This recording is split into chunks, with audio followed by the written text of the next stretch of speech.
नाज़रीन, welcome to programme views makers. मैं हूं आपके साथ आज शाइस्ता यूसुफ। फलस्तीनी एक बार फिर इसराइली बर्बरियत का शिकार हैं। इसराइल की जानिब से मुसलसल हमले किए जा रहे हैं, जिससे निहत्ते फलस्तीनियों की शहादतें हो रही हैं। इस सूरत हाल के बावजूद कई ममालिक से इसराइल के हक में आवाजें उठी हैं, मगर इस्लामी ममालिक यक ज़बान होकर कोई रद्द अमल नहीं दे सके हैं। क्या कभी कोई हादसा, कोई जुल्म मुसलमान ममालिक को इकट्ठा कर सकेगा? प्रोग्राम के दूसरे सेगमेंट में हम बात करेंगे कोरोना वायरस से मुतालिक हुकूमती हिकमत अमली की, जिसकी वजह से वायरस के फाल केसेस में 25% तक कमी आ गई है। हम अपने तज्जियाकारों से ये पूछेंगे कि क्या हुकूमत की ये पॉलिसी कोरोना की इस खौफनाक लहर को रोकने में कामयाब हो सकेगी। और आखिर में हम बात करेंगे हुकूमत और शहबाज शरीफ के ताल्लुकात की। नाज़रीन, मैं मेहमानों का तारुफ आपसे कराई देती हूँ। हमारे साथ मौजूद होंगे lieutenant general retired Amjad Shoaib साहब, नासिर बेग चुगताई साहब हमें ज्वाइन करेंगे। इसके साथ साथ जुनैरा अजहर हमारे साथ होंगी, नसीम सिद्दीकी साहब हमारे साथ मौजूद होंगे, मुजम्मिल सोहरवर्दी साहब भी हमें ज्वाइन कर चुके हैं। तमाम मेहमानों के वक्त का बेहद शुक्रिया। पहले सेगमेंट की जानिब बढ़ते हैं। गजा में निहत्ते फलस्तीनियों के खिलाफ इसराइली मजालिम का सिलसिला जारी है। इसराइली हमलों में 200 से जायद अफराद शहीद और 1000 से जायद जख्मी हो चुके हैं। इसराइली मजालिम इस हद तक बढ़ गए हैं कि इसके खिलाफ आलमी सतह पर आवाज़ें उठ रही हैं। चीन ने अमरीका से हमले रुकवाने के लिए किरदार अदा करने का मुतालबा भी कर दिया है।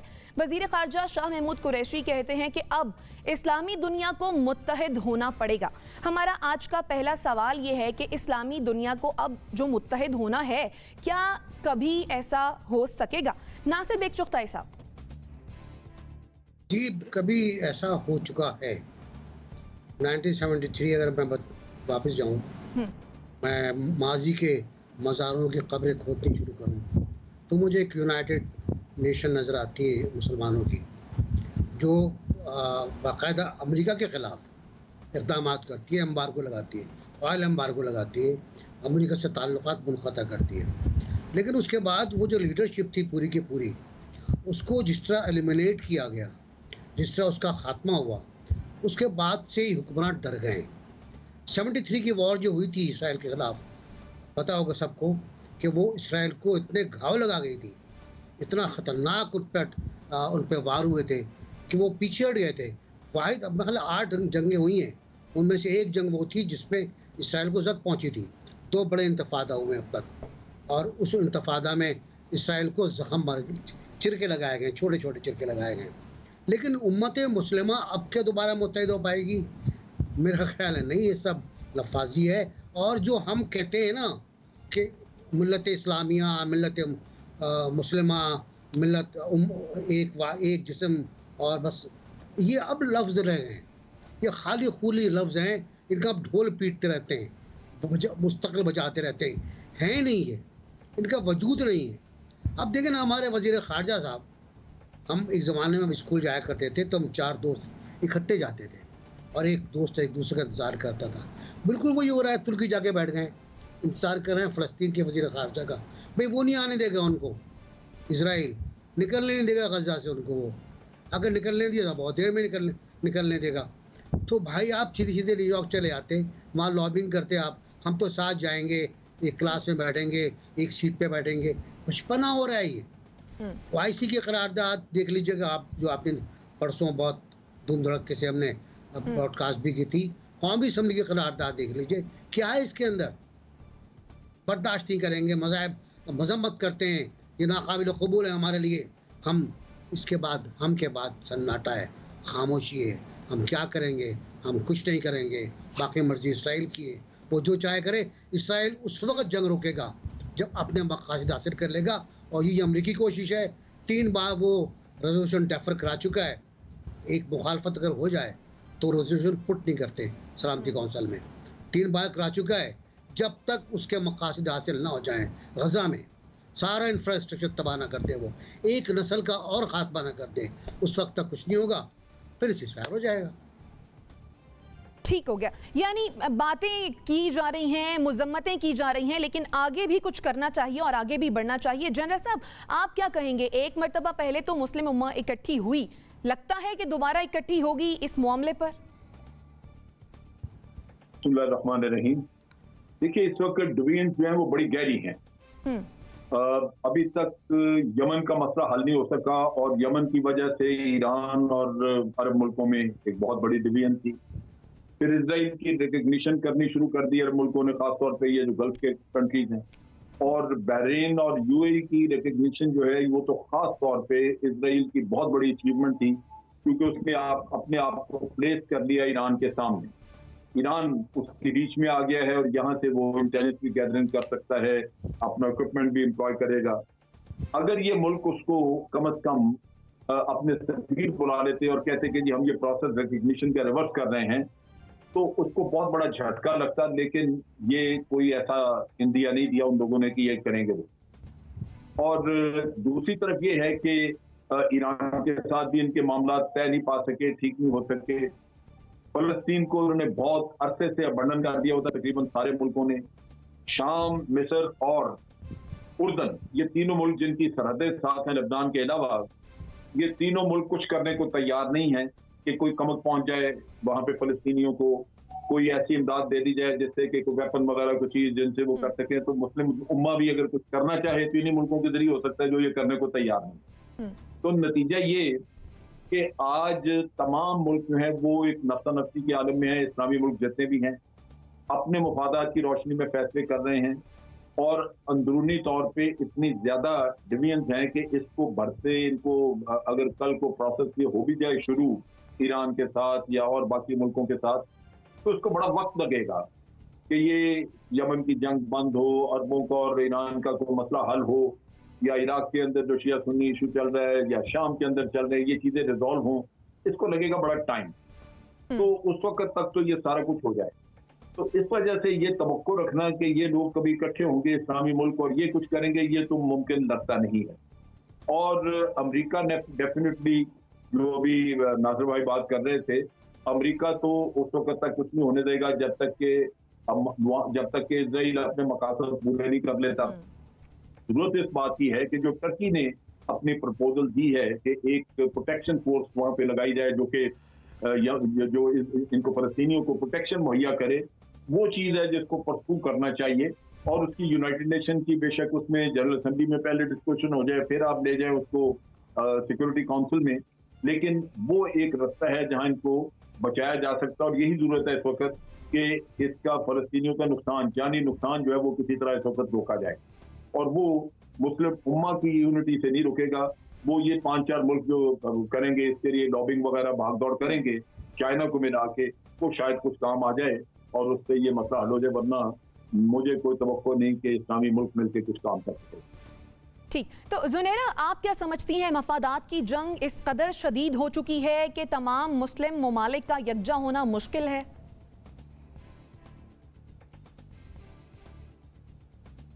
डेफिनेटली। देखिए, फॉरेन पॉलिसी या फॉरेन रिलेशंस जो होती हैं उसमें जियो पोलिटिकल रियलिटीज़ इंपॉर्टेंट होती हैं, उसमें इकोनॉमिक्स इंपॉर्टेंट होती है, इसमें एक क्रॉस ओवर होता है कॉस्ट एंड बेनिफिट का। इसमें थियोलॉजी या आइडियोलॉजी की कोई जगह नहीं होती। ये सिर्फ आम आदमी को सुनाने के लिए बातें होती हैं। हर मुल्क अपने इंटरेस्ट देखता है। अगर पर्टिकुलरली इस्लामिक वर्ल्ड की बात करें तो इस्लामिक वर्ल्ड बाइपोलर है, डिवाइडेड है, क्योंकि कोई एक मुल्क भी किसी भी लिहाज से स्ट्रेटेजिकली इतना स्ट्रॉन्ग नहीं है कि वो ऑन इट्स ओन खड़ा हो सके। नतीजा क्या है, उन्हें साइड्स पिक करनी पड़ती हैं। रशिया की साइड पिक करनी पड़ गई सीरिया के केस में, और अगर आप सऊदी अरेबिया को देखें तो उन्होंने यूएस की साइड पिक किया है। This is just an example. अब जब आपका कलेक्टिव जो ऑर्डर है मुस्लिम्स का वो डिपेंडेंट है दूसरे कंट्रीज़ पे, तो फिर हाउ डू वी एक्सपेक्ट कि वो किसी भी मामले पे इकट्ठे हो के कोई ऐसा डिसीजन ले सकेंगे जिसका इम्पैक्ट हो to the outer world.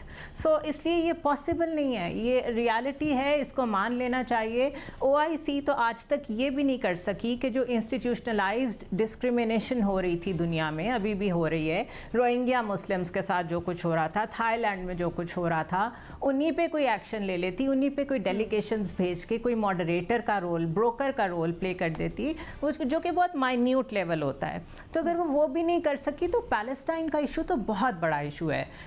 Israel और पैलेस्टाइन के दरमियान ये जो कॉन्फ्लिक्ट है ये एक तरह से डायरेक्टली US का अपना इंटरनल मैटर है।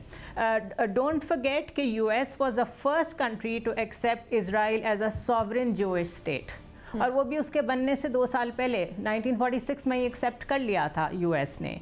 दूसरा, वो हर साल पूरी दुनिया को जितनी फॉरेन एड देता है उसका हाफ वो इसराइल को देता है, जिसमें से 500 मिलियन तो सिर्फ मिसाइल डिप्लॉयमेंट के लिए होती है। अब ये प्रोटेक्शन उसे क्यों करनी पड़ती है? इसलिए कि एक तो इंटरनली जो ज्यूइश अमेरिकन कम्युनिटी है जो कि ज़्यादा इकोनॉमी कंट्रोल करती है यूएस की, उनका बहुत प्रेशर है, और जो एवेंजेलिकल क्रिश्चियंस हैं जो कि बहुत स्ट्रांगली रिपब्लिकन्स को फोस्टर करते हैं कि आपने प्रोटेक्ट करना ही करना है इसराइल को। सो उसके इंटरनल रीजंस हैं, इनहेरेंट रीज़न है टू सपोर्ट इसराइल। तो ज़िंदगी में कभी अगर मैं और आप ये देखेंगे पैलेस्टाइन का मसला हल होते हुए, तो वो सिर्फ यूएस जब चाहेगा और इज़राइल के साथ मिलके वो देखेगा कि चीज़ें वो अचीव हो गई हैं जो डिज़ाइन उन्होंने सोचा हुआ है, ये सिर्फ तभी हल हो सकेगा। मिडल ईस्ट को डिस्टेबलाइज कर चुका है, जो एनर्जी रिसोर्सेज यूएस को वहाँ से चाहिए थे वो ले चुके हैं। आपके सामने कज़ाफ़ी का दौर ख़त्म हो चुका है, बशर अल असद के साथ जो कुछ होना था हो चुका है, सद्दाम के साथ जो कुछ होना था हो चुका है। फिर सुन्नी अरब डिवीज़न को और शिया और अरब डिवीजन्स को जिस तरीके से कैश कराना था वो भी करा लिए। So they are going by their design because they rule the world. उनकी फॉरेन पॉलिसी बहुत क्लियर है। हमारे पास पॉलिसी क्या, हमारे पास तो एजेंडाज भी नहीं है और हमारे पास स्ट्रेंथ भी नहीं है। तो इसलिए ये सिर्फ बातें हैं, आइडियोलॉग हो सकता है कि इसमें रियलिटी कोई नहीं है कि मुस्लिम उम्मा कुछ कर सकेगी। ठीक हो गया। सोहरवर्दी साहब, आप क्या कहते हैं? जैसा कि जुनैरा ने भी कहा कि they are going by design, लेकिन हमारे पास तो कोई प्रॉपर पॉलिसी भी नहीं है। देखिए, जब से फ़लस्तीन का इशू शुरू हुआ है हम सब बहुत अरब बैशिंग कर रहे हैं, और हमारा है कि OIC नहीं खड़ी हुई, अरबों ने नहीं स्टैंड लिया, और अरबों के ने तो सऊदी अरब ने नहीं स्टैंड लिया, और ये हुआ और वो हुआ। लेकिन ज़रा दूसरी पिक्चर देख लें। हमारे फॉरेन मिनिस्टर इस वक्त तुर्की में बैठे हैं। टर्की के तो इसराइल के साथ डिप्लोमेटिक रिलेशंस बहुत पुराने हैं। क्या इस सारे के बाद टर्की ने इसराइल से अपने डिप्लोमेटिक रिलेशंस ख़त्म कर दिए हैं? क्या उन्होंने इसराइल के सफ़ीर को निकाल दिया है कि आप बहुत जुल्म कर रहे हैं तो हम आपके साथ नहीं रखते तल्लुकात, आप चले जाएं? तैयब एर्दोगान भी लफाजी कर रहे हैं, गुफ्तगू कर रहे हैं। मेरा मतलब है कि और एक कुर्दों के लिए तो उन्होंने फ़ौरन जंग शुरू कर ली थी। मेरा मतलब है यहाँ क्या है, कुछ भी नहीं है। हम बेशक जाके तुर्की बैठे हैं और हम कह रहे हैं कि चलो कोई नहीं, अरब में नहीं बिठाते तो हम तो उधर ही बैठ जाते हैं और उनके साथ न्यूयॉर्क चले जाएंगे। मुझे तो तुर्की भी लफाजी से ज़्यादा क्या नज़र आता है, मलेशिया इंडोनेशिया लफाजी से ज़्यादा क्या नज़र आता है? इन सब के टर्की के साथ ताल्लुकात हैं, मोरक्को के सबके इसराइल के साथ ताल्लुकात हैं। अरबों ने तो अब बनाए हैं ना जाके 6 महीने पहले। इन सब के तो साल से इन्होंने इसराइल को तस्लीम किया हुआ है, और इनके इसराइल के साथ डिप्लोमेटिक रिलेशन हैं और इसराइल के साथ फ्रेंडली रिलेशन हैं। जितनी मर्जी लड़ाइयाँ हुई हैं, नासिर बेग चुगताई साहब इंतफादा भी गिना रहे थे और लड़ाइयाँ भी हमें गिना रहे थे, लेकिन इन सब लड़ाइयों के दौरान तुर्की और इन सब ममालिक के इसराइल के साथ डिप्लोमेटिक रिलेशन और दोस्ती तो बरकरार रही है ना। तो इसलिए दोनों साइड एक जैसी हैं। हम अरब बैशिंग तो बहुत ज़्यादा कर रहे हैं, लेकिन हमाम में सब नंगे हैं, मेरा कहने का मतलब ये है। और ख़ुद पाकिस्तान की भी यही हालत है। कहाँ इस्लामी फ़ौज, इस्लामी बम, इस्लाम, जहाँ एक यूरोपियन यूनियन है वहाँ वीज़े नहीं है आपस में, करेंसी एक है, फ़ौज एक है, ताकत एक है। हमारे यहाँ तो कभी UAE हम पर पाबंदियाँ लगा देता है, कभी सऊदी अरब वीज़े बंद कर देता है, कभी कतर बंद कर देता है, कभी हम ईरान के बंद कर देते हैं, कभी अफ़गानिस्तान से शुरू हो जाता है। हम तो एक दूसरे के साथ अभी तक अपनी वीज़ा फैसिलिटी नहीं तय कर सके, बजाय इसके कि हम कोई इकट्ठी फ़ौज बना लें, कोई इकट्ठा ब्लॉक बना लें। इकट्ठा ब्लॉक कैसे बनेगा? जब हम इकट्ठी कोई फ़ौज बना लेंगे, कोई नेटो टाइप मुआहदा कर लेगा, इस्लामी ममालिक आपस में कोई एक मुश्तरका फ़ौज बना लेंगे, मुश्तरका वसाइल बना लेंगे। लेकिन अभी तो हम एक दूसरे को अपने मुल्कों में आने जाने की इजाज़त नहीं देते, वो तो बहुत दूर की बात है। तो इसलिए अमीर और गरीब की इतनी तफरीक है मुस्लिम ममालिक में। जो अमीर मुस्लिम ममालिक हैं वो गरीब मुस्लिम ममालिक को बहुत हकारत से देखते हैं और उन्हें इंसान समझने के लिए तैयार नहीं है। बरादर इस्लामी मुल्क, बरादर और इस मुसलमान समझना तो दूर की बात है, इंसान समझने के लायक नहीं है। जो अमीर मुसलमान ममालिक हैं वो गरीब मुसलमान ममालिक ममालिक के शहरियों के साथ गैर इंसानी सलूक करते हैं अपने अपने ममालिक में, तो उसके बाद हम क्या बात कर रहे हैं कि मुस्लिम उम्मा इकट्ठी हो जाएगी, ये हो जाएगी। हम तो एक दूसरे को, मुसलमान तो दूर की बात है, बुनियादी इंसानी हकूक भी नहीं देते एक दूसरे के शहरियों को, और उससे भी लोअर ग्रेड पे एक दूसरे को ट्रीट करते हैं। तो इसलिए मैं समझता हूँ कि ये सब गुफ्तगू, ये ख्वाब, ये अब नहीं दिखाने चाहिए और रियलिटी की तरफ आनी चाहिए कि कुछ ऐसा नहीं है। ये ज़रूर है कि हमारे पॉलिटिशियंस ने, हमारे यहाँ चूँकि ये पॉपुलर बात है, हमारे रिलीजियस तबके ने, कुछ हमारी इस्टेब्लिशमेंट ने भी चूँकि इस रिलीजन को as a saleable product use किया है और लोगों के मजहबी जज्बात को उभारना हम बहुत आसान तरीका समझते हैं कि फ़लस्तीन पर, कश्मीर पर लोगों को इकट्ठा करना, लोगों के जज्बात से खेलना, जबकि हकीकत बिल्कुल मुख्तलिफ है।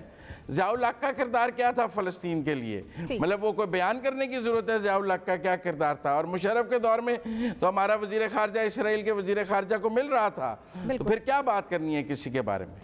ठीक है, यानी बातें ही बातें हैं, अमल की ज़रूरत है जो फ़िलहाल तो हमें नज़र नहीं आ रहा है। नसीम साहब। बिस्मिल्लाहिर्रहमानिर्रहीम। शाइस्ता, बहुत शुक्रिया। NBC ने मुझे अपने स्कूल का ज़माना याद करवा दिया। मैं उस वक्त बहुत छोटा था, स्कूल में था, जब हम लाहौर एयरपोर्ट पे ये जो हमारी इस्लामी सरबराही कॉन्फ्रेंस जुल्फ़िकार अली भुट्टो जो उस वक्त के वज़ीर आज़म थे, उन्होंने बुलाई थी, तो हम रिसीव करने उनको जाते थे। तो वो इस छोटे थे, लेकिन जहन में आ रहा था जैसे कि अपना हमारी जो मुस्लिम उम्मा है वो इकट्ठी हो रही है, एक ताकत बनती चली जा रही है। लेकिन जैसे NBC ने कहा कि वो क्या असर हुआ, आपने देखा कि उस वक्त जो अपना हमारे सऊदी अरब के किंग थे शाह फैसल, वो कहाँ गए, ईदी अमीन, अनवर सादात, उसके बाद आपने देख लिया कि कर्नल कज़ाफ़ी का क्या असर हुआ, और उसके बाद जुल्फ़िकार अली भुट्टो जिन्होंने बुलाई थी वो कॉन्फ्रेंस और पाकिस्तान में एटमी बम की बुनियाद रखी थी, उनके साथ क्या हुआ। तो ये सिर्फ अब ख्वाब वाली बातें रह गई हैं। अब मुस्लिम उम्मा एक हो ही नहीं सकती, क्योंकि अब तो मुआशी इंटरेस्ट भी साथ साथ शामिल हो गए हैं। पहले बात और थी, अब तो बिल्कुल ये सिर्फ आवाम को खुश करने वाली बात है कि आप एक्टिविटी दिखा रहे हैं कि आप टर्की चले गए, आपने बयान दे दिया, कौमी असम्बली में आके अपोजिशन लीडर ने एक तकरीर झाड़ दी, जब वो हुकूमत में थे तब उन्होंने क्या कर लिया। ये बेचारे भी कुछ नहीं कर सकते क्योंकि हम कमज़ोर हैं। अमेरिका सुपर पावर है और इसराइल के पीछे अमेरिका खड़ा हुआ है। अमेरिका ने, आपने देखा कि जो सेकंड सुपर पावर थी रशिया, उसका क्या असर किया, उसको टुकड़े टुकड़े कर दिया। तो असल में जंग आपकी अमेरिका के साथ है, जो कोई भी नहीं लड़ सकता। आप उनको मसल्स भी नहीं दिखा सकते किसी भी मौके पे, क्योंकि वो आपसे वर्ल्ड बैंक से पाबंदियां लगवा देगा, IMF से पाबंदियां लगवा देगा, UN उन्होंने अपने घर में बना रखा है अपने मफादात के लिए। तो वहाँ पे आप कुछ भी नहीं कर सकते।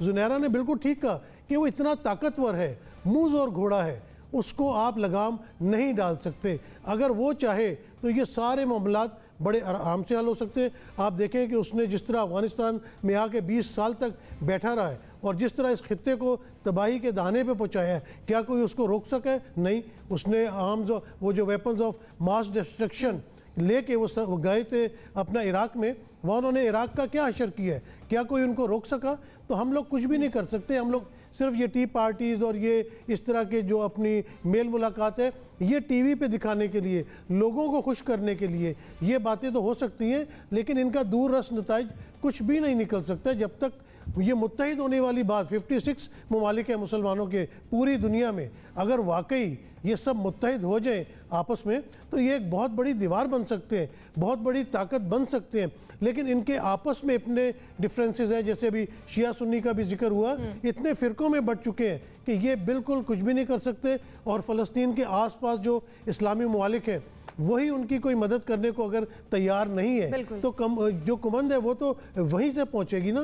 तो बस ये सिर्फ मुझे लगता है कि न्यूज़ में आने तक की बातें हैं और अपनी अपनी आवाम को खुश करने वाली बातें। कुछ भी नहीं होगा, फ़लस्तीनी आवाम बेचारी इसी तरह पिसती रहेगी और दुनिया जो है वो ये तमाशा देखती रहेगी। यानी सबको यही लगता है कि दुनिया ये तमाशा देखती रहेगी, क्योंकि मफादात इस कदर हावी हो चुके हैं कि तमाम मुस्लिम ममालिक का यकजा होना, एक प्लेटफॉर्म पर आना दर हकीकत नामुमकिन नज़र आ रहा है। तमाम जो हमारे एनालिस्ट हैं उनकी राय यही है। यहीं से हम सेगमेंट को क्लोज करते हैं, सेगमेंट की जानिब बढ़ते हैं।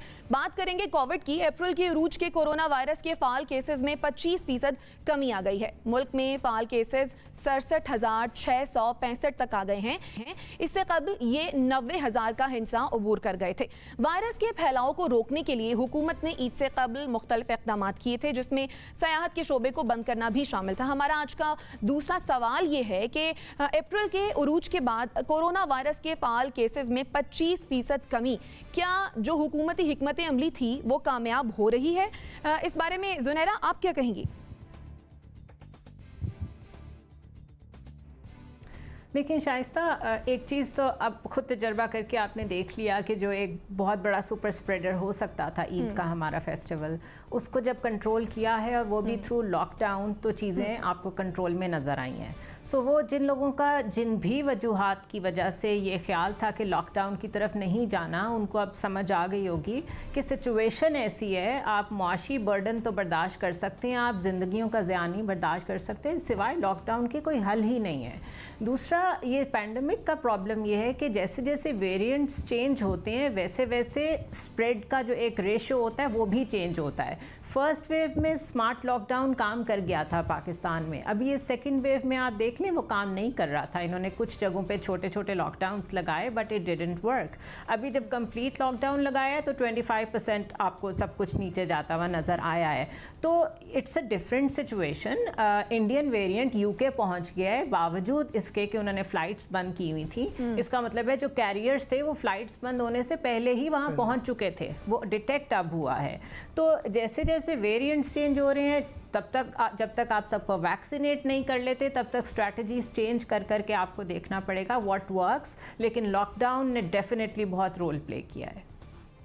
ठीक, एनबीसी आप क्या कहेंगे? आपको लगता है कि जो गवर्नमेंट ने स्टेप्स लिए वो काफ़ी हद तक सक्सेसफुल रहे? मेरा ख्याल है कि लॉकडाउन ने खासा अच्छा असर किया और ज़्यादा फैलने नहीं दिया। मैं ये नहीं कहूँगा कि रोक दिया, ज़्यादा फैलने नहीं दिया। अगर ये लॉकडाउन एक हफ्ता और होता, जैसा सुरवती साहब ने पिछले प्रोग्राम में कहा था कि ये 14 डेज़ का होता, 14 डेज़ इसका पीरियड होता है, इसके पलने का और फूलने का और मरने का। 14 डेज़ में ये बढ़ता है। तो अगर पूरा 14 दिन का एक पीरियड होता तो शायद हम और ज़्यादा अच्छे नतीजे हासिल कर लेते। मुझे शिकवा हमेशा ये रहा कि हम अपने यहाँ मरीजों की तादाद कम बताने के लिए टेस्ट कम करते हैं, और टेस्ट जब कम करते हैं हम तो ज़ाहिर है इन्फेक्शन रेट भी हमारा कम हो जाता है। मैं आपको मिसाल देना चाहता हूँ कि 13 मई को हमने 39,000 टेस्ट किए थे, 39,000 टेस्ट किए थे, और 18 मई को हमने 29,000 टेस्ट किए थे। 10,000 टेस्ट कम किए हमने इस दौरान। 13 मई से 18 मई तक हम 10,000 टेस्ट कम करते चले गए, लेकिन इन्फेक्शन रेट आपका सिर्फ एक बार 5% पे गया है और दोबारा वापस आ रहा है वो 8.61 पे। 8.61 पे जब आया, जो कल था, और उससे पहले 8.80 था ईद के दूसरे रोज। तो इसका मतलब ये है कि मौजूद है, ये काफिर अभी मौजूद है मंदिर के अंदर। इसकी पूजा ना करें, इसकी आरती ना उतारें, इसको अपने दिलों में ना बसाएं, इसको दिलों से भी निकालें, जिस्मों से भी निकालें, माशरे से भी निकालें। और सबसे अहम बात यह कि इसके लिए आपको बहुत बड़े पैमाने पर वैक्सीनेशन करना पड़ेगी और कोई रास्ता नहीं है। लॉकडाउन लगाते रहें, बंद करते रहें। लॉकडाउन, एक चीज़ मौजूद है, करतारपुर प्लीज़ मत खोलिएगा। अभी कोई भी मजहबी त्यौहार आ जाए, करतारपुरा मत खोलिएगा, वाघा मत खोलिएगा, खुदा का वास्ता आपको। हम भुगत चुके हैं इसको। और थाईलैंड से यहाँ पर, थाईलैंड से एक फ़्लाइट गई थी, वहाँ लोग पकड़े गए पाकिस्तान से आने वाले जो इंडियन वेरिएंट लेकर आए थे। तो ये जो सूरत हाल है, और इंडियन वेरिएंट बहुत ख़तरनाक है। ये 4 दिनों में बंदा साफ कर रहा है, जो ब्रिटिश स्टडी है। तो इससे बहुत बच के रहने की ज़रूरत है।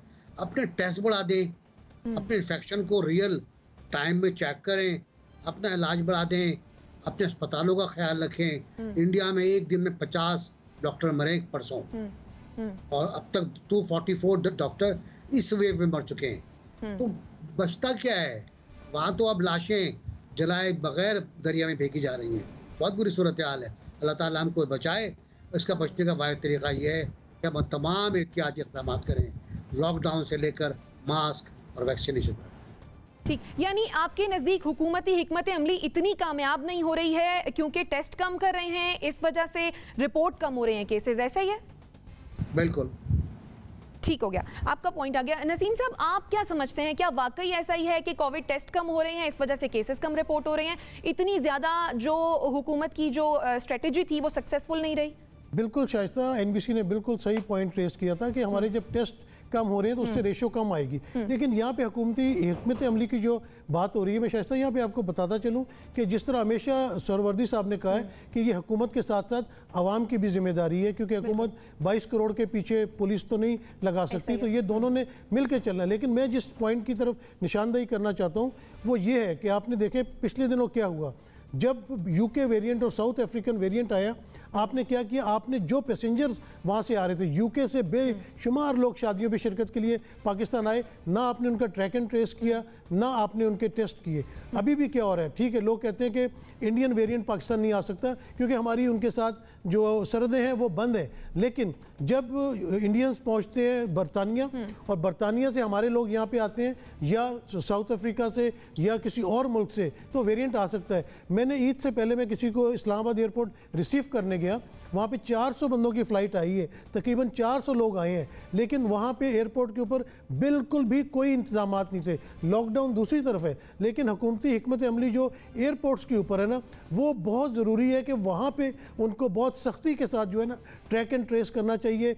कोई भी जो बंदा जो है वहाँ पे टेस्ट के बगैर बाहर नहीं निकलना चाहिए, जिसका टेस्ट पॉजिटिव आता है उसको हॉस्पिटल में क्वारंटाइन करें, क्योंकि यही जो है वेरिएंट फैलाने के जो है सबब बनते हैं। क्योंकि फ़्लाइटें अभी भी हमारी चल रही बेशक कम है, लेकिन डेली बेसिस पे बाहर के मुल्कों से लोग आ रहे हैं। लेकिन ईद के ऊपर जो हुकूमती हिकमत अमली थी बिल्कुल वो कामयाब रही। एक तो ये चीज़ है कि जब भी वेव आती है पहले उसकी स्पाइक ऊपर की तरफ जाती है, फिर ऑटोमेटिकली वो डाउनवर्ड्स आना शुरू होती है। एक तो वो डाउन आ रही है, और एक जो लॉकडाउन आपने कर दिया था उसकी वजह से भी कोशिश जो की थी उन्होंने, उसकी वजह से भी रिजल्ट्स इस वक्त बेहतर आ रहे हैं। तो अभी लेकिन ये फिर वही बात है कि कोरोना ख़त्म नहीं हुआ, अभी हमें कोई भी चीज़ छोड़ नहीं देनी, या ये नहीं समझना कि 25% कम हो गया है तो हम अब अच्छाई की तरफ जा रहे हैं। हमें तमाम जो SOPs है उनके ऊपर अमल करना है, और स्पेशली जो लोग बैरून मुमालिक से आ रहे हैं उनके ऊपर ज़रूर नज़र रखनी है। बिल्कुल, आप ठीक कह रहे हैं कि सारी जिम्मेदारी हम हुकूमत पर नहीं डाल सकते, बतौर आवाम हमें खुद भी मोहतात रहना होगा। जनरल साहब, आप क्या कहेंगे, हुकूमती हिकमत अमली आप समझते हैं कि कामयाब हो रही है? देखिए, हिकमत अमली तो बिल्कुल मौजूद है और कुछ न कुछ उसका फायदा भी है, लेकिन कामयाबी से हम अभी बहुत दूर हैं। कुछ कमी आई है, लेकिन आप देख लीजिए कि आज भी 100 से ज्यादा अमवात होती हैं, नए केसेस बासूरत बड़े काफी निकल आते हैं। ठीक है, कुछ कमी उसमें नजर आ रही है, लेकिन बासूरत नए केसेस आज भी बड़े काफी हैं।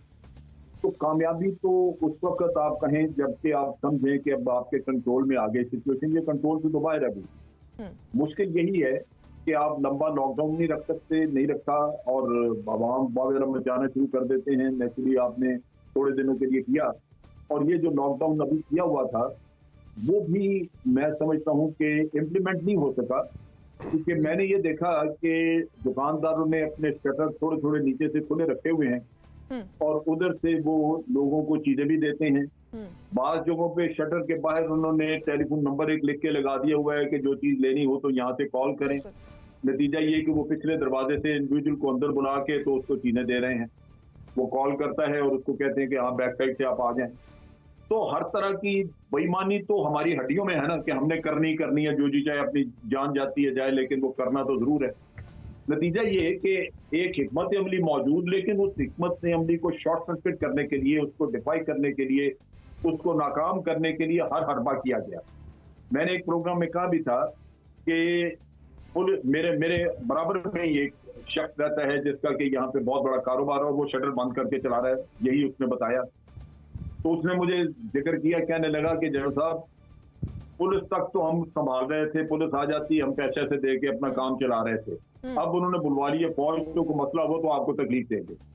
अब आप इससे अंदाजा कर लें कि यानी काम बंद नहीं करना, उसने पकड़े गए तो जी आपको तकलीफ देंगे। ये वो दुख है जिसकी वजह से निजात हम पा नहीं रहे। ये मसला आपके गिल ये पड़ा हुआ दिया रहेगा इसी तरह। हुकूमत जितना जी चाहे करती रहे, अवाम ने इस पूरी स्कीम को नाकाम बनाना है क्योंकि पैसे कमाने। तो ये सब मेरे नजदीक तो सबसे बड़ा मसला ये। सही, ठीक हो गया। आप क्या कहेंगे सोहरवर्दी साहब, सिचुएशन इतनी अच्छी है नहीं लेकिन बेटर हो रही है, ये कह रहे हैं जनरल साहब, आप इत्तेफाक करेंगे? देखें, ये दुरुस्त है, एनबीसी ने कहा कि टेस्ट कम हो रहे हैं, लेकिन ओवरऑल जो सोसाइटी में पैनिक है वो भी हमें नज़र आ जाता है और पता लग जाता है कि कितनी डेथ्स हो रही हैं, क्या हो रहा है। और ख़ुसूसन शहरों में टेस्ट तो लोगों को कराने की अवेयरनेस भी है। मैं समझता हूँ कि ये जो ईद पर एनसीओसी का एक लॉकडाउन था जो पूरे मुल्क में लगाया गया, इसके नतीजे, इसके यकीनन बेहतर नताइज सामने आएंगे, क्योंकि ये सुपर स्प्रेडर नहीं हो सकी ईद, और हमने सियाहत भी बंद की, रेस्टोरेंट भी बंद किए। अब देखें ना, लंदन और न्यूयॉर्क तो खुल रहे हैं, हमारे रेस्टोरेंट्स भी खुल रहे हैं। आज तो सभी अपनी तस्वीरें वहाँ से पोस्ट कर रहे थे कि we are back to work. असल मसला ये है कि हमें वैक्सीनेशन को इम्प्रूव करना पड़ेगा। मैं अब भी समझता हूँ कि गवर्नमेंट ने जो 60 साल से ऊपर और 50 साल से ऊपर और 40 साल से ऊपर जो वैक्सीनेशन की लगाई है वो पूरी लोगों ने नहीं लगवाई। लोगों में अभी वैक्सीनेशन के हवाले से कुछ तहफ़्फ़ुज़ात भी हैं, कुछ रिजर्वेशंस भी हैं और कुछ इतनी अवेयरनेस भी नहीं है कि ये ज़रूर लगवानी है। मेरे इर्द गिर्द भी लोगों ने, मैं पूछता हूँ आपने वैक्सीनेशन लगवाई है? नहीं, अभी नहीं लगवाई, हम देख रहे हैं। मैं समझता हूँ कोई ना कोई कानून बनाना चाहिए और इस वैक्सीनेशन को मस्ट करना चाहिए। मतलब हमारे यहाँ यकीनन आप ये समझेंगे कि बेशक 60 साल की उम्र में सरकारी मुलाजिम रिटायर हो जाते हैं, लेकिन फिर भी हमने देखा है कि हमारे बुज़ुर्ग 70 साल तक अगर कारोबार में हैं या कहीं एक 70-72 साल तक एक्टिव लाइफ, 75 साल तक एक्टिव लाइफ गुजारते हैं। आप देखें ना, जनरल साहब भी बहुत एक्टिव लाइफ गुजार रहे हैं। इन सब की वैक्सीनेशन बहुत इंपॉर्टेंट है। इसी तरह 40 से ऊपर, 50 से ऊपर जो वर्किंग एज की क्लास है, 30 से ऊपर, इनकी वैक्सीनेशन बहुत मस्ट होनी चाहिए। स्टूडेंट्स की वैक्सीनेशन बहुत मस्ट होनी चाहिए।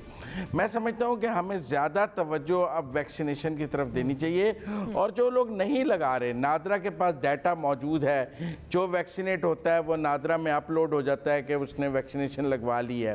बिलखसूस 50 और 60 साल से ऊपर जिन लोगों ने वैक्सीनेशन नहीं लगवाई है, उस सरकार को चाहिए उन्हें ट्रेस एंड ट्रैक के तहत ट्रेस करे और उनकी लाजमी वैक्सीनेशन की जाए। ये हम पोलियो के कतरों वाला हाल नहीं होना चाहिए कि कोई पिलाता है, कोई नहीं पिलाता और पूरी दुनिया से पोलियो ख़त्म हो गया है और हम पोलियो ख़त्म ही नहीं कर सके।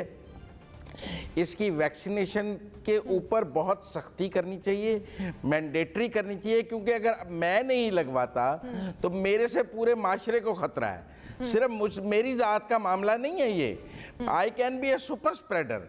अगर मैं वैक्सीनेशन नहीं लगवा रहा तो मैं पूरी सोसाइटी को ख़तरे में डाल रहा हूँ, अपने इर्द गिर्द सबको ख़तरे में डाल रहा हूँ, मुझसे कईयों को लग सकता है। ये अजीब बात है। मैंने कुछ लोग, जो रात कब्र में आनी है वो तो आनी है जी, वैक्सीन से क्या हो जाएगा?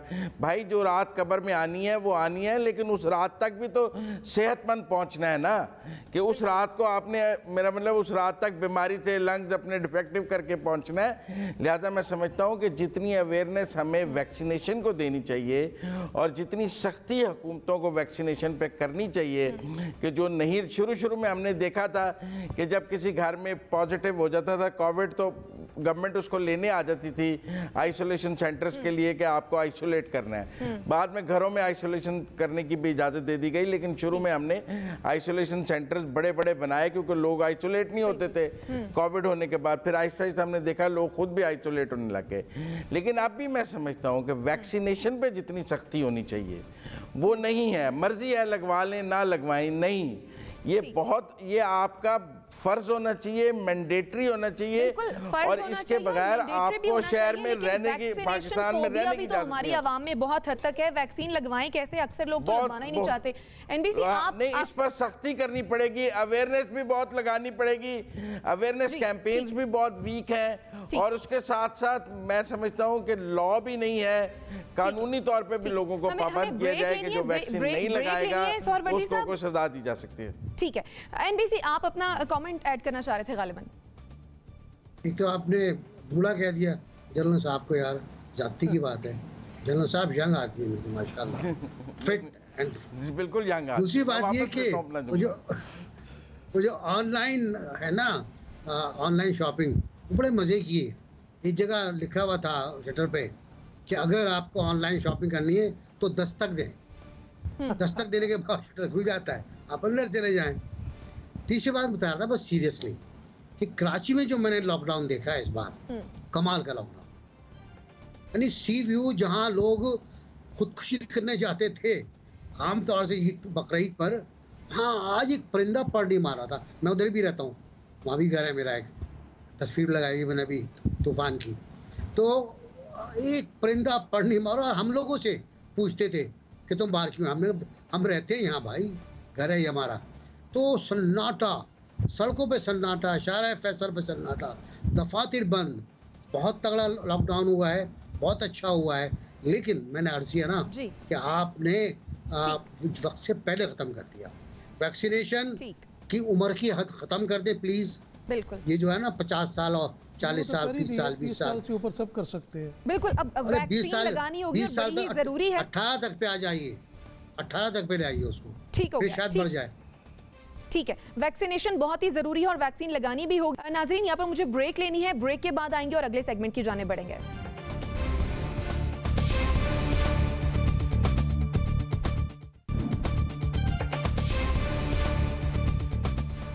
Welcome back after the break. नाजरीन, हुकूमत ने कौमी असम्बली में ऑपोजिशन लीडर शहबाज शरीफ का नाम एग्जिट कंट्रोल लिस्ट में डाल दिया है। नोटिफिकेशन में यह कहा गया है कि शहबाज शरीफ की बैरून मुल्क रवानगी से ट्रायल ताखीर का शिकार हो सकता है। इससे कबल शहबाज शरीफ ने जब बैरून मुल्क जाने की कोशिश की थी तो इमिग्रेशन हुकाम ने उन्हें रोक दिया था।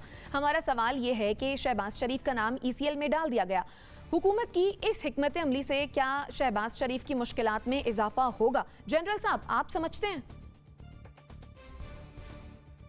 देखिए, मुश्किलात में इजाफा मेरा नहीं ख्याल कि कोई होगा।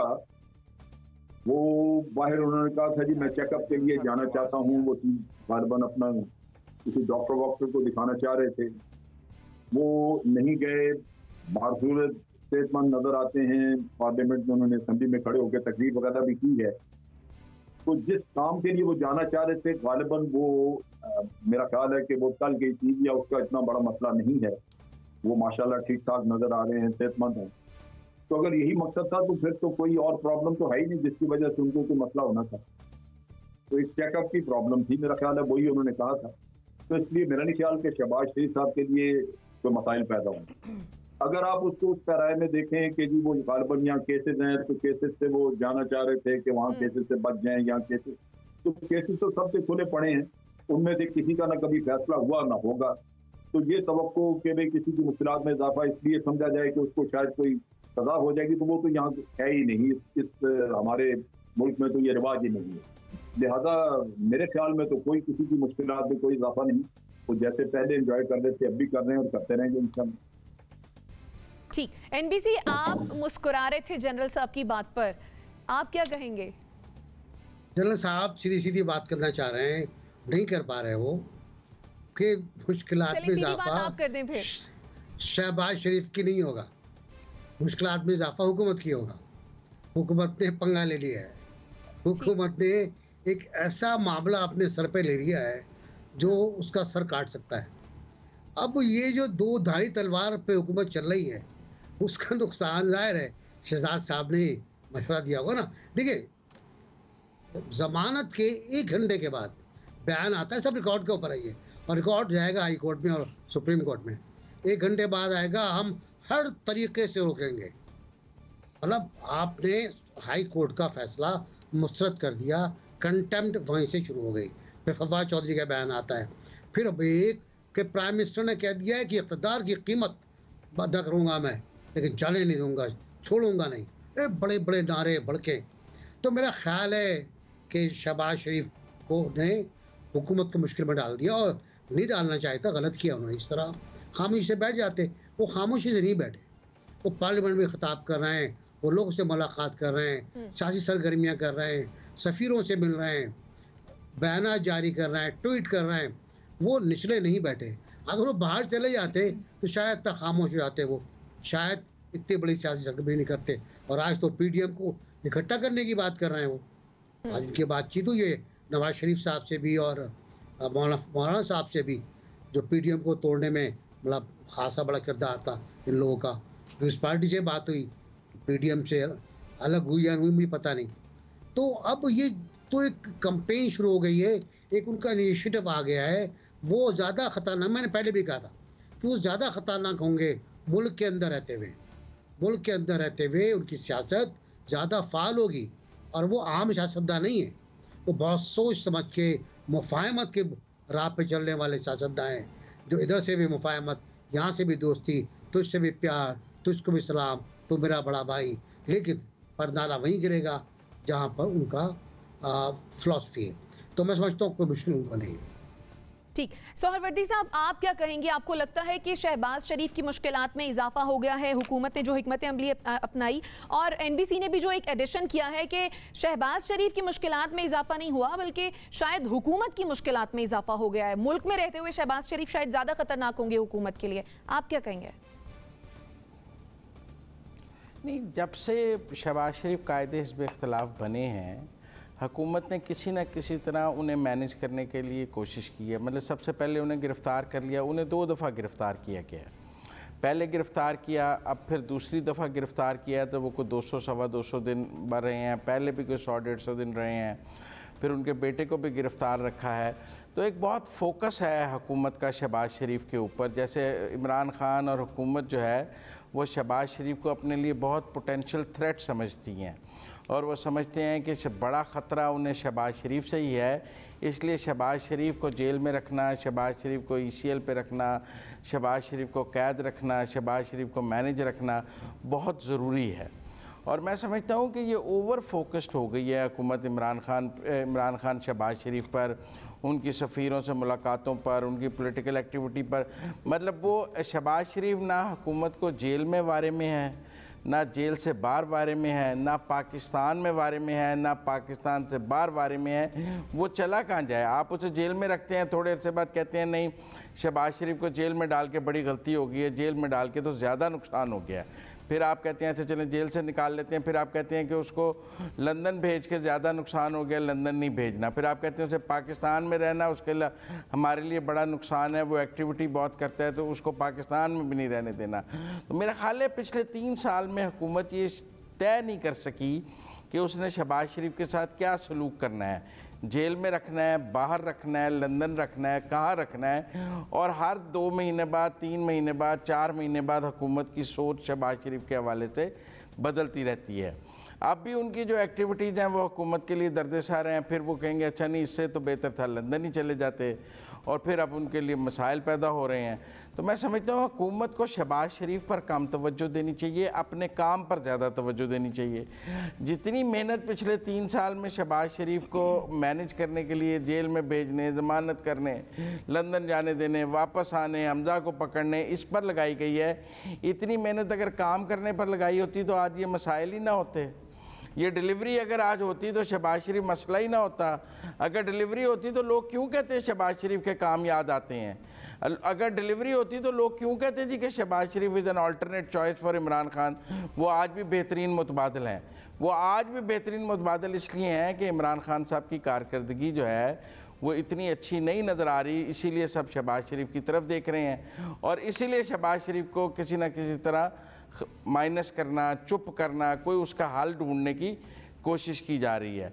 लेकिन मैं समझता हूँ कि जहाँ शहबाज शरीफ को कनेक्ट होना चाहिए वहाँ शहबाज शरीफ कनेक्ट हैं, जहाँ से मसाइल ख़त्म होने चाहिए वहाँ से उनके लिए मसाइल ख़त्म हो रहे हैं, और जहाँ से उनको आशीर्वाद मिलना चाहिए वहाँ से उन्हें आशीर्वाद मिल रहा है। मैं NBC की इस बात से बिल्कुल मुत्तफिक हूँ कि जितना जितना हुकूमत शहबाज शरीफ को फिक्स करने की कोशिश करती है उतनी उतनी हुकूमत खुद फिक्स होती जाती है, खुद फिक्स होती जाती है। नसीम सिद्दीकी साहब, आप समझते हैं कि वाकई ओवर फोकस्ड हो गई है गवर्नमेंट शहबाज शरीफ के मामले पर? नहीं शाइस्ता, ये देखें कि जब शहबाज शरीफ ने बाहर जाने की कोशिश की तो उनकी मुश्किलात में इजाफा हो रहा है, बिल्कुल हो रहा है। उनकी मुश्किलात ये ना कि वो वज़ीर आला थे, वज़ीर आला नहीं रहे, उनका बेटा जेल में इतने अरसे रहा, एक बेटा मफरूर है पाकिस्तान से, उनका दामाद मफरूर है पाकिस्तान से, उनकी बेटी के नाम के ऊपर केसेस हैं, उनकी बेगम के नाम पे केसेस हैं, बल्कि दूसरी बेगम के नाम पे भी केसेस हैं। तो मुश्किलात तो ये हैं, और वो जिस तरह समझ रहे थे कि लाहौर हाई कोर्ट की वजह से जिस तरह नवाज शरीफ साहब बड़े आराम से लंदन चले गए थे वो भी शायद चले जाएंगे, लेकिन उनको मुश्किल हुई। जब एयरपोर्ट पहुँचे तो हुकूमत ने अपने मसल्स दिखाए कि भाई अगर एक बंदे के ऊपर 7 अरब की जो मनी लॉन्ड्रिंग के केसेस हैं, हम उसको किस तरह जाने दें, जबकि और भी बहुत से गरीब लोग मौजूद हैं जो इलाज के लिए बाहर जाना चाहते हैं। एक मुझे वक्त याद आता है कि जिस वक्त ख्वाजा साद रफ़ीक या बाकी इनके जो एहसन इकबाल है, ये सब तकरीरें करते थे मुशर्रफ साहब जब बाहर जाना चाह रहे थे कि भाई दिल के मरीज़ हैं तो और भी जेलों में बहुत मरीज़ हैं, उनको भी भेज दिया जाए। तो इसीलिए मेरे ख्याल से फ़र्स्ट टाइम हुकूमत ने अपने मसल्स दिखाए हैं। जो प्राइम मिनिस्टर होते हैं वो चीफ़ एग्जीक्यूटिव पाकिस्तान के होते हैं, उनको भी अपने मसल्स दिखाने होते हैं।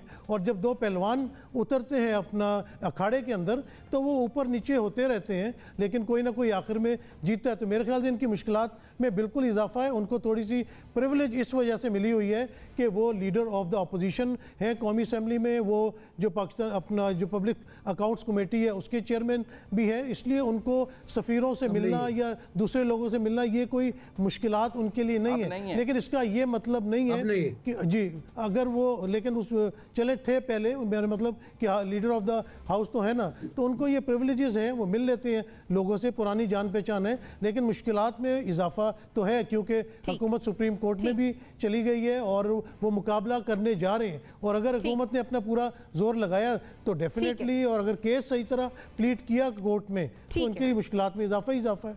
ठीक है जुनैरा, आप क्या समझती हैं? जैसे नसीम सिद्दीकी साहब ने भी कहा कि इस अखाड़े में जो है वो हुकूमत नामी पहलवान की जीत हुई है, आपको लगता है?